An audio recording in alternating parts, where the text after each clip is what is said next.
क्या आपने कभी सोचा है कि आपके किसी भी रिश्ते में सबसे बड़ी प्रॉब्लम क्या हो सकती है? ये एक अनहेल्दी कम्युनिकेशन भी हो सकता है। ऑथर बताते हैं कि कम्युनिकेशन क्या है और ये कैसे काम करता है। उनका तर्क है कि दूसरों के साथ बात करने के लिए आपके अपने बारे में अच्छी समझ होनी चाहिए। हालांकि ज्यादातर लोग वास्तव में खुद को नहीं समझते हैं और इसलिए वो दूसरे लोगों के साथ बात करने में खराब होते हैं। आज हम बात करने वाले हैं the art of communicating book के बारे में, जिसे थिक नाथ हान ने लिखा है।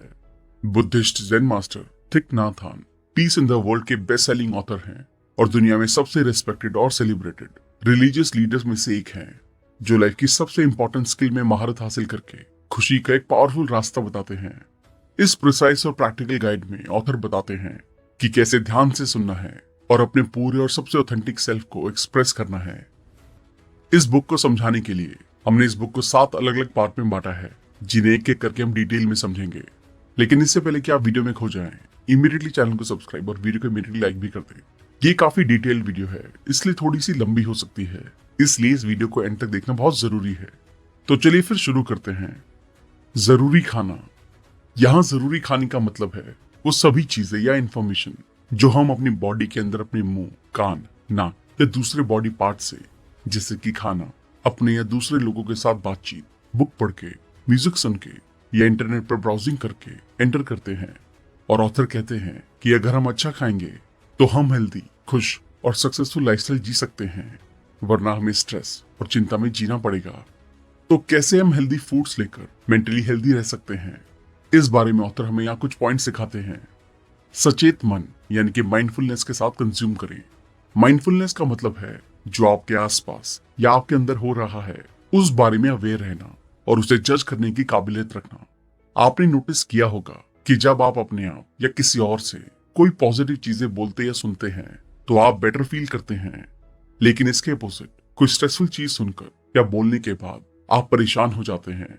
इसलिए बोलना और सुनना दोनों बहुत इंपॉर्टेंट है और हमें अवेयरनेस के साथ पॉजिटिव और अच्छी बातें सुननी और कहनी चाहिए। बिना अच्छे खाने के रिलेशनशिप सरवाइव नहीं करते। नरिशिंग और हीलिंग कम्युनिकेशन हमारे रिलेशनशिप के लिए फूड है, इसलिए हमें अपने और अपनों के साथ सोच समझकर लविंग कम्युनिकेशन करना चाहिए, क्योंकि प्यार, रिस्पेक्ट और फ्रेंडशिप सभी की हमें सरवाइव करने के लिए जरूरत होती है। और माइंडफुलनेस के साथ हम अच्छे थॉट्स, वर्ड्स और एक्शन कर सकते हैं जो हमारे रिलेशनशिप को ग्रो करने में हमारी काफी मदद करेंगे। अपने आप से बातें करना। इस चैप्टर में ऑथर हमारा ध्यान अपने आप से और दूसरे लोगों से बात करते टाइम हमारे वर्ड्स और बात करने के तरीके की तरफ लाते हैं। वो कहते हैं कि आज के डिजिटल वर्ल्ड में काफी सारे ऐप्स हैं जो हमें दूसरे लोगों के साथ कनेक्ट होकर बात करने में हेल्प करते हैं, लेकिन अगर डिवाइस के जरिए भी हमारे बात करने का तरीका ठीक नहीं है तो किसी दूसरे इंसान से हैप्पीनेस के साथ बात करना मुश्किल हो सकता है। और अगर इस बारे में हमारा माइंड ही ब्लॉक हो तो कोई डिवाइस भी ऐसा करने में हमारी हेल्प नहीं कर सकता। तो सबसे पहले हमें अपने माइंड को ओपन करना चाहिए। हमें अपने प्रति थॉट्स, वर्ड्स और एक्शन के बारे में अवेयर रहना चाहिए, अपने साथ खुश रहना शुरू करना चाहिए और उसके बाद दूसरों के साथ भी इस खुशी को बांटना आसान हो जाएगा। तो हमें अपने माइंड को ओपन करने और अवेयर रहने के लिए ऑथर हमें याद रखने और उसे करने के लिए कुछ टिप्स देते हैं। इंटरनली कनेक्ट हो। जैसा कि हमने लास्ट चैप्टर में डिस्कस किया था कि माइंडफुलनेस का मतलब है प्रेजेंट मोमेंट के बारे में फुल अवेयरनेस, और इसके लिए आपको कोई आईफोन या कंप्यूटर की जरूरत नहीं है। आपको बस बैठना है और अपनी सांसों को अंदर बाहर छोड़ना है और कुछ सेकंड्स में आप अपने आप से कनेक्ट हो सकते हैं। आप ये जानना शुरू कर देंगे कि आपकी बॉडी में, आपकी फीलिंग्स में, आपकी इमोशंस में और आपकी परसेप्शंस में क्या चल रहा है। शांति से एक्ट करें। आमतौर पर आपने नोटिस किया होगा कि हम किसी को कोई मेल या टेक्स्ट मैसेज भेजने के लिए बहुत जल्दबाजी दिखाते हैं कि कितनी जल्दी हम उन्हें टेक्स्ट लिखकर सेंड कर दें।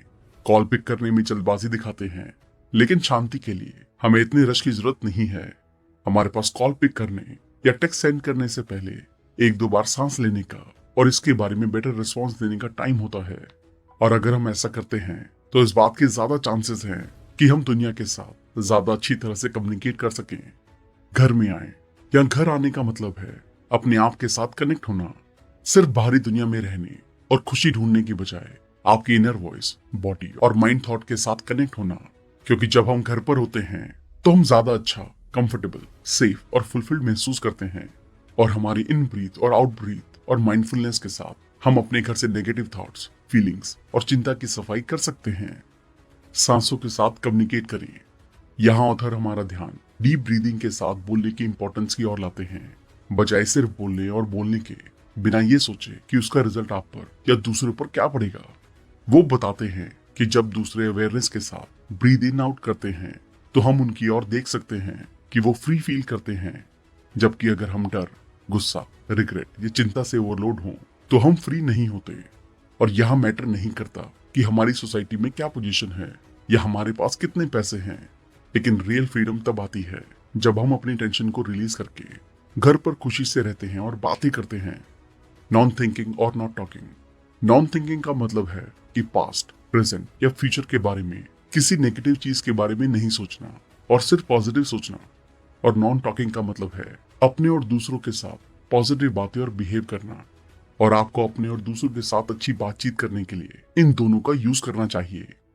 वापस आए। Non thinking and not talking के बारे में जानने के बाद आप ये ऑब्जर्व कर सकते हैं कि ये हमें अपनी इनर वॉइस को ट्रूली सुनने का स्पेस देते हैं। इसलिए बार बार वापस आइए और अपने साथ प्यार से बात कीजिए। ये हमें अपनी बॉडी और माइंड की टेंशन्स को सुनने में मदद करेंगे और सिखाएंगे कि इन्हें कैसे एम्ब्रेस करें और रिलीफ लाएं। बॉडी के साथ कम्युनिकेट करें। ऑथर बताते हैं कि हम अपने साथ जितने ज्यादा माइंडफुलनेस यानी कि अवेयर और एक्टिव रहते हैं, हम उतने ही ज्यादा अवेयर और एक्टिव अपने डेली के कामों में भी रह सकते हैं। और अपनी बॉडी और माइंड में ज्यादा अवेयरनेस के लिए हमें अपने आप से कहना चाहिए। सांस अंदर लेते हुए बोले, मैं अपनी बॉडी के बारे में अवेयर हूँ। सांस बाहर छोड़ते हुए बोले, मैं अपनी बॉडी से सारी टेंशन रिलीज कर रहा हूँ। अपने साथ एक वॉक पर चले। यहाँ ऑथर फोकस वॉकिंग के बारे में बताते हैं। वो कहते हैं कि माइंडफुल वॉकिंग बॉडी और माइंड को साथ लाने का वंडरफुल वे है। और आपकी बॉडी ही आपकी सांसें हैं, आपकी बॉडी आपके पैर हैं, आपकी बॉडी ही आपके लंग्स हैं। और जब आप अपनी बॉडी, फीट और लंग्स से कनेक्ट होते हैं तो आप पहुंच चुके होते हैं। आप अपने आप को रिकवर करना और हर स्टेप के जरिए अपने साथ कनेक्ट होना शुरू कर देते हैं। फिर ये मैटर नहीं करता कि आप कहाँ जा रहे हैं। आप इस प्लैनेट अर्थ पर एक फ्री इंसान की तरह चल सकते हैं और हर स्टेप को एंजॉय कर सकते हैं। अर्थ के साथ चलना हमारे घाव को दूर करता है। अलगाव का मतलब है दुनिया से अलग रहने की आदत। आपने नोटिस किया होगा, कॉमनली हम अर्थ को हमारे एनवायरनमेंट की तरह देखते हैं, लेकिन और डीपली देखने से हम ये देखते हैं कि अर्थ एक वंडरफुल लिविंग रियलिटी है। और अक्सर जब हम अकेला फील करते हैं, हम भूल जाते हैं कि हम अर्थ के साथ कनेक्टेड हैं। लेकिन जब हम माइंडफुलनेस के साथ चलेंगे तो ये स्टेप्स हमें हमारी बॉडी की तरफ वापस ले आएंगे और अर्थ की बॉडी के साथ भी। और ये स्टेप्स हमें अलगाव से दूर रखेंगे। अपनी प्रॉब्लम्स के साथ कनेक्ट हों। जैसा कि हमने देखा और फील भी किया है कि ज्यादातर लोग अपनी प्रॉब्लम्स को इग्नोर करने में अपनी ज्यादातर एनर्जी वेस्ट कर देते हैं, बजाय उन्हें फेस करके सॉल्व करने के। तो इस सफरिंग को रिलीज करने के लिए आपको बस ये करना है, जब भी आप ये फील करें कि अकेलापन, सैडनेस, डर या चिंता आपके पास आ रही है, तो आपको बस अपनी सांस को अंदर और बाहर करना शुरू कर देना चाहिए। आपको अपने फियर को भगाना नहीं है, बल्कि इसे पहचानना है। सफरिंग को समझें। ऑथर कहते हैं कि इग्नोर करने के या डरने की बजाय अगर हम इसे फेस करें और समझें तो हमें इसे सॉल्व करना आसान हो जाएगा। और एक बार अगर हम अपनी प्रॉब्लम को समझ जाते हैं तो ये हमारे लिए काफी आसान हो जाएगा कि हम दूसरों की और दुनिया की प्रॉब्लम्स को भी समझ सकें और हम इस तरह दुनिया की मदद भी कर सकते हैं। सफरिंग खुशियां लाती हैं, जैसा कि हम जानते हैं कि समझना सॉल्व करने की है। और ये बात यहाँ पर भी उतनी ही सच है, क्योंकि जब हम प्रॉब्लम को समझ जाते हैं तो इसे सॉल्व करने के बाद ये हमेशा खुशी लाती है। और अगर हम इसे ना समझें तो हम खुशी को भी समझ नहीं सकते। हमें अपनी प्रॉब्लम्स को समझना दूसरों की प्रॉब्लम को समझने में हमारी मदद करता है। जैसा कि आप जानते हैं कि अपने आप से प्यार करना खुश रहने का बेस है। अक्सर हमारी ये आदत होती है कि हम सोचते हैं कि हम अपने चाहने वालों के बारे में अच्छी तरह जानते और समझते हैं, लेकिन कई बार ये सच नहीं होता, क्योंकि अगर हम अपनी ही प्रॉब्लम्स और परसेप्शन को नहीं समझ सकते हैं तो हम किसी दूसरे को कैसे समझेंगे। तो इसलिए हमें ज्यादा श्योर नहीं होना चाहिए कि हम दूसरे के बारे में सब कुछ जानते हैं। और इससे पहले हमें अपने आप से ये सवाल पूछने चाहिए, क्या मैं अपने आप को ठीक से जानता हूँ? क्या मैं अपनी प्रॉब्लम्स और इसकी जड़ों को जानता हूँ? दूसरों से बात करने की कीज। इस चैप्टर में ऑथर हमें दूसरों को समझकर बात करने के बारे में सिखाते हैं। और इस सीरीज में वो सबसे पहले हमें अपने आप के साथ कनेक्ट होने के लिए इंस्पायर करते हैं। वो कहते हैं कि जब आप आज अपने आप से कनेक्ट होते हैं तभी आप दूसरों के साथ भी डीपली कनेक्ट होना शुरू कर सकते हैं। बिना फर्स्ट स्टेप के सेकंड स्टेप पॉसिबल नहीं है, और इसलिए अपने साथ इन आउट ब्रीथ और माइंडफुलनेस के साथ हर रोज कुछ वक्त बिताने को कभी इग्नोर ना करें, क्योंकि अगर हम अपने इन आउट ब्रीथ के बारे में अवेयर होंगे, हम खुद सफरलेस फील करेंगे, तभी हमें दूसरों के साथ कंपैशनेट तरीके से बात करके उनकी टेंशन को कम करना याद रहेगा। तो इसलिए आइए एक एक करके दूसरों के साथ अच्छे कम्युनिकेशन कीज के बारे में जानते हैं। हेलो कहें।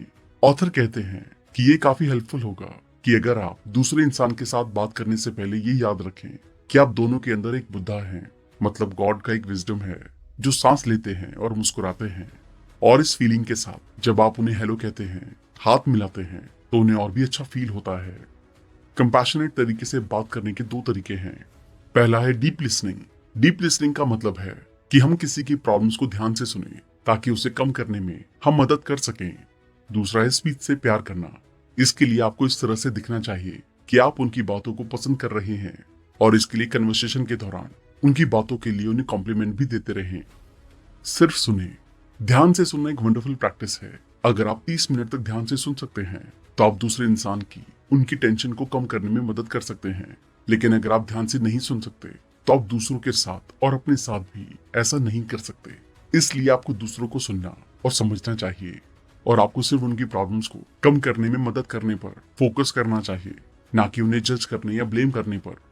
प्यार अंडरस्टैंडिंग से पैदा होता है। जैसा कि हम सभी जानते हैं कि जब हम किसी दूसरे इंसान की बात को ध्यान से और अवेयरनेस के साथ सुनते हैं और समझते हैं तो दोनों के बीच प्यार बढ़ता है। और यहाँ एक सच प्रूव होता है कि ध्यान से सुनना और प्यार अंडरस्टैंडिंग से पैदा होता है। वरना आप एक बार सोचें, एक पिता अपने बच्चे से कैसे प्यार कर सकता है जब तक वो बच्चे की सफरिंग्स और डिफिकल्टीज को समझे ही नहीं।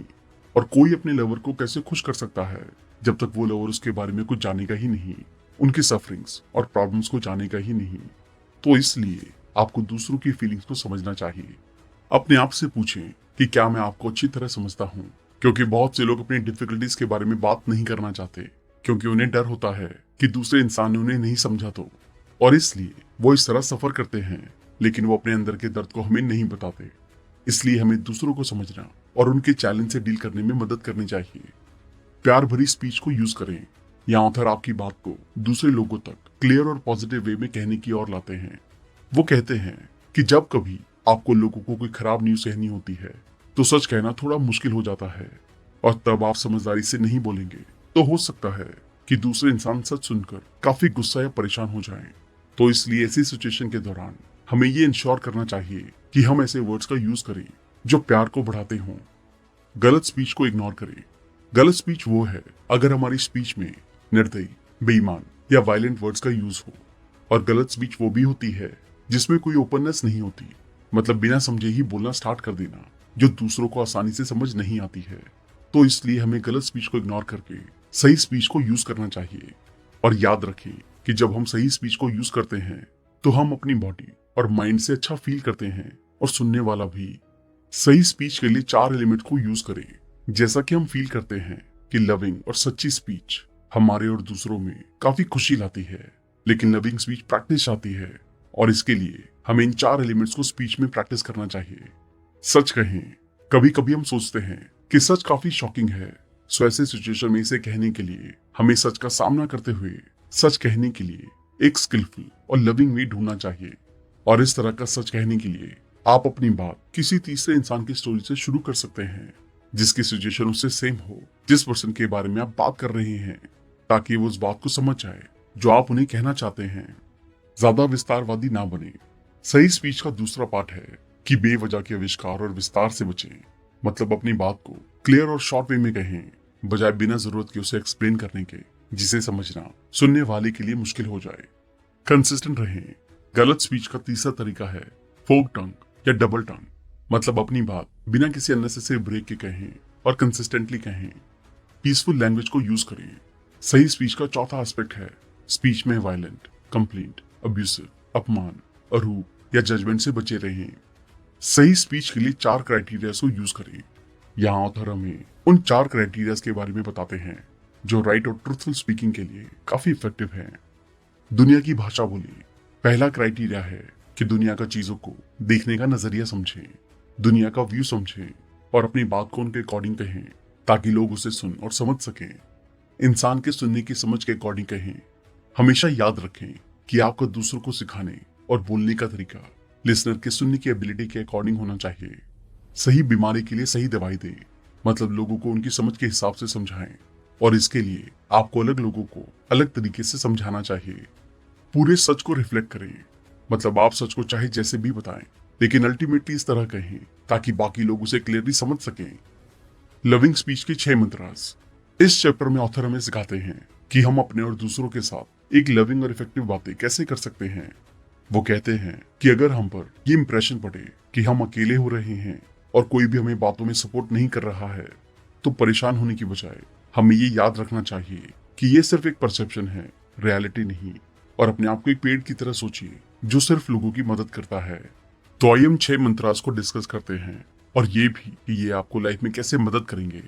इन मंत्रास को स्टार्ट करने से पहले आपको ये याद रखना चाहिए कि अगर आप चाहते हैं कि ये मंत्रास काम करे तो आपको सबसे पहले माइंडफुली ब्रीथ के साथ फ्रेश फील करना है।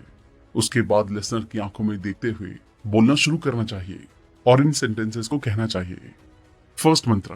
पहला मंत्र है, मैं यहाँ आपके लिए हूँ।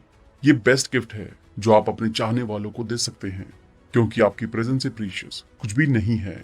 ये मैटर नहीं करता कि आपने किसी के लिए कितनी महंगी चीजें खरीदी हैं, वो उतनी प्रीशियस नहीं है जितनी कि आपकी प्रेजेंस। और वंडरफुल प्रेजेंस का ट्रू मीनिंग है फ्रेश, सॉलिड, फ्री और शांत और खुश होना, और इसे अपने चाहने वालों को ऑफर करना। तो आपको इसे अपनी हैप्पीनेस को शेयर करने के लिए यूज करना चाहिए। सेकेंड मंत्र। इसे याद रखें कि जब तक आप पहले मंत्र को अच्छी तरह से प्रैक्टिस करके अपनी प्रेजेंस दिखा नहीं देते, तब तक आपको इस दूसरे मंत्र को यूज नहीं करना है। और अपनी प्रेजेंस को बनाने के बाद जब आप सच में पूरी तरह उनके साथ हो जाएं, तब इस तरह के वर्ड्स को यूज करें। मैं जानता हूं कि आप यहाँ हैं और मैं इसके लिए बहुत खुश हूं। इसे यूज करके आप उन्हें ये दिखा सकते हैं कि उनकी प्रेजेंस आपकी खुशी के लिए कितनी इंपॉर्टेंट है। थर्ड मंत्र। ये पॉइंटफुल है कि पहले 2 मंत्रास तो दिन में कई बार यूज किए जा सकते हैं, चाहे कोई भी सिचुएशन हो, लेकिन थर्ड मंत्र तब यूज किया जाता है जब आप ये फील करें कि कोई दूसरा इंसान परेशान है, और ऐसी सिचुएशन में ये मंत्र दूसरे इंसान की परेशानी को कम करने में मदद कर सकता है। इस मंत्र को यूज करने के लिए आपको कुछ इस तरह से कहना चाहिए, मैं आपकी परेशानी को जानता हूँ और इसलिए मैं यहाँ आपके साथ हूँ। आप ये कह सकते हैं और इसे अपने रिलेशनशिप में दूसरों की परेशानी को कम करने के लिए यूज कर सकते हैं। फोर्थ मंत्र। चौथा मंत्र थोड़ा डिफिकल्ट है, स्पेशली उन लोगों के लिए जो काफी घमंड में रहते हैं। आपको इस मंत्र को तब यूज करना चाहिए जब आप परेशान हो और आपको विश्वास है कि आपकी परेशानी दूसरे इंसान की वजह से है। ये दूसरे इंसान को कुछ इस तरह कहते हुए यूज किया जाता है, मैं परेशान हूँ और मैं चाहता हूँ कि आप ये जानें, मैं अपना बेस्ट दे रहा हूँ, आप भी प्लीज मेरी हेल्प करें। फिफ्थ मंत्र। पांचवा मंत्र है, ये एक हैप्पी मोमेंट है। जब आप किसी ऐसे इंसान के साथ हों जिसकी आप बहुत केयर करते हैं, तो आप इस मंत्र को यूज कर सकते हैं। ये मंत्र हमें और दूसरे इंसान को ये याद दिलाता है कि हम बहुत लकी हैं कि हम दोनों इस मोमेंट को एक साथ एंजॉय कर रहे हैं। सिक्स मंत्र। आपको ये 6 मंत्र तब यूज करना चाहिए जब कोई आपकी ज्यादा तारीफ या ज्यादा बुराई करे। इस मंत्र को यूज करने के लिए आपको कुछ इस तरह कहना चाहिए, आप पार्टली सही हैं। जब मुश्किलें आती हैं, आपने नोटिस किया होगा कि हम में से कोई लोग परेशान होते हैं क्योंकि दूसरे लोगों के साथ हमारे कम्युनिकेशन अच्छे नहीं चल रहे होते। एग्जाम्पल के लिए, काम पर हम अक्सर फील करते हैं कि हमने सब कुछ ट्राई किया लेकिन मेरे कलीग्स मेरी बात नहीं मान रहे हैं। ये अक्सर फैमिली में भी होता है। हम फील करते हैं कि हमारे पेरेंट्स, हमारे भाई बहन, हमारे बच्चे अपने में ही स्टक हैं, और कभी कभी हम ये भी सोचते हैं कि इसे ठीक करने का कोई रियल कम्युनिकेशन वे नहीं है। लेकिन आगे इस चैप्टर में बताए गए टिप्स को यूज करके आप उन्हें ठीक करने के लायक हो जाएंगे और ज्यादा अच्छी कम्युनिकेशन शुरू कर पाएंगे। जब आप गुस्से में होते हैं तब बात करना जनरली एक रीजन है जिसकी वजह से हम दूसरे लोगों के साथ बात करने में परेशानी महसूस करते हैं, और वो है कि हम अक्सर गुस्से में बात करने की कोशिश करते हैं क्योंकि हम परेशान होते हैं और ऐसी परेशानी में हम अकेले नहीं रहना चाहते। और अक्सर हम ये बिलीव करते हैं कि हम परेशान हैं क्योंकि किसी दूसरे ने ऐसा किया है, और इसलिए हम उन्हें बताना चाहते हैं। क्योंकि गुस्सा एक अर्जेंसी की तरह है, इसलिए हम तुरंत दूसरों को बताना चाहते हैं कि हमारे साथ क्या प्रॉब्लम है। ऐसे में हो सकता है कि शायद वो बात करें और आपकी मदद करें, लेकिन कई बार वो भी आपकी वजह से गुस्सा हो सकते हैं। इसलिए इसकी बजाय आप दूसरे इंसान को बता सकते हैं कि आप इस परेशानी की केयर करने के लिए अपना बेस्ट दे रहे हैं और उन्हें भी ऐसा करने के लिए इनकरेज कर सकते हैं। यहाँ चांसेस हैं कि वो आपकी मदद करें। यह वीडियो रीडर्स बुक क्लब का है। संचार कम्युनिकेशन का अर्थ है सूचना, विचारों, भावनाओं या संदेशों का आदान प्रदान। यह एक ऐसी प्रक्रिया है जिसमें एक व्यक्ति प्रेषक दूसरे व्यक्ति प्राप्तकर्ता तक अपने विचार, जानकारी या भावनाएं पहुंचाता है। संचार केवल शब्दों के माध्यम से नहीं होता, बल्कि यह हाव भाव, संकेत और लिखित रूप से भी किया जा सकता है। संचार का महत्व। संचार मानव जीवन का एक महत्वपूर्ण हिस्सा है। इसके बिना कैसे आता है, हम एक दूसरे के साथ प्रभावी ढंग से जुड़ नहीं सकते। यह न केवल व्यक्तिगत रिश्तों को मजबूत करता है, बल्कि व्यवसाय, सामाजिक जीवन और शिक्षा में भी महत्वपूर्ण भूमिका निभाता है। संचार के माध्यम से हम प्रभावी संचार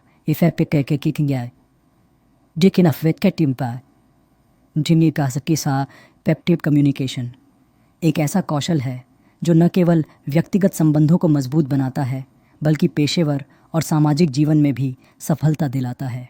प्रभावी संचार का अर्थ केवल सही शब्दों का उपयोग करना नहीं है, बल्कि विचारों और भावनाओं को इस प्रकार से व्यक्त करना है कि वह प्राप्तकर्ता द्वारा सही ढंग से समझा जाए। इसके लिए कुछ महत्वपूर्ण कौशलों को विकसित करना आवश्यक है। सुनने की कला, लिसनिंग स्किल्स। संचार का एक महत्वपूर्ण पहलू केवल बोलना ही नहीं, बल्कि सुनना भी है। सुनने की कला विकसित करना प्रभावी संचार के लिए अनिवार्य है। इसमें यह सुनिश्चित करना शामिल है कि आप सक्रिय रूप से सामने वाले व्यक्ति की बातों को सुनें और समझें। संचार मुख्यतः दो प्रकार का होता है, मौखिक वर्बल और अमौखिक नॉन वर्बल। दोनों ही प्रकार की अपनी अलग अलग महत्वपूर्ण भूमिकाएं होती हैं।